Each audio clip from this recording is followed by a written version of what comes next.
Bonjour à tous, nous continuons notre série Gouvernance multi-hybride cloud et nous allons faire quelques définitions ensemble parce qu'il s'avère, lorsque nous parlons avec nos différents clients, que finalement tout le monde ne partage pas le même sens derrière les mots du cloud.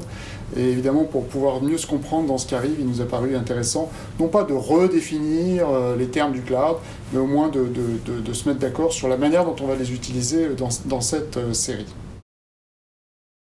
Nous, on a essayé de prendre les définitions qu'on retrouve le plus classiquement et dans lesquelles on voit que nos clients se retrouvent le plus. Alors, première chose, cloud privé, ça peut vouloir dire deux choses. Un, cloud on-premise.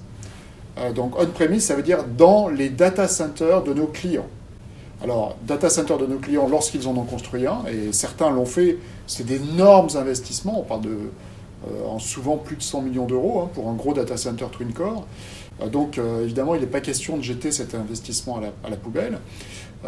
D'autres aussi ont pris des engagements très forts, voire très longs, auprès des fournisseurs de ce qu'on appelle de housing, donc qui fournissent du data center, du mètre carré, de l'énergie, du refroidissement. Et derrière, les clients font tout eux-mêmes, ce qui est un peu comme s'ils avaient leur propre data center. Donc ça, c'est le on-premise ou le interne. Le deuxième qui tombe aussi sous le cloud privé, c'est ce que nous, on appelle aussi cloud privé finalement, parce que ça reste quand même du cloud.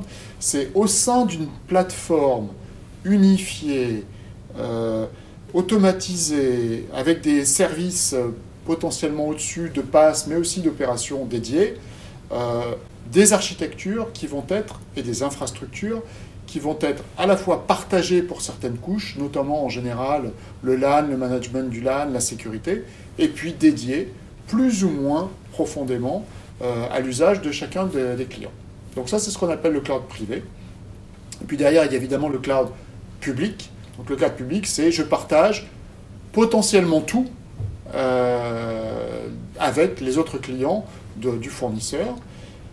Sachant qu'il faut faire attention entre les entreprises qu'on considère comme étant du cloud public et les solutions de cloud privé ou de cloud public. Parce que bien évidemment, les hyperscalers, dont nous faisons partie, offrent la possibilité de consommer le cloud public sous forme de cloud finalement assez privé, voire privatif selon les terminologies utilisées par les différents fournisseurs.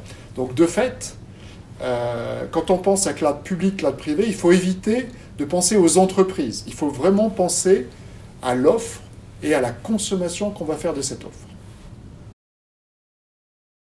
Donc finalement, les entreprises vont s'appuyer sur ces trois formes de cloud, public, privé, on-premise, et donc en faire des usages de type IaaS, PaaS, CaaS, SaaS, et c'est ça qu'on appelle la consommation multi-cloud. Et puis il y a aussi la consommation de cloud hybride, où là les entreprises vont s'appuyer sur leur cloud on-premise privé, et faire du débordement en cas de besoin de stockage ou de compute vers un cloud public, ce qui est d'ailleurs beaucoup plus complexe d'un point de vue technologique et qui est finalement assez peu implémenté. Donc le cloud hybride et le multi-cloud, vous voyez, c'est pas la même chose, et on voit bien évidemment que la complexité technologique n'est pas la même.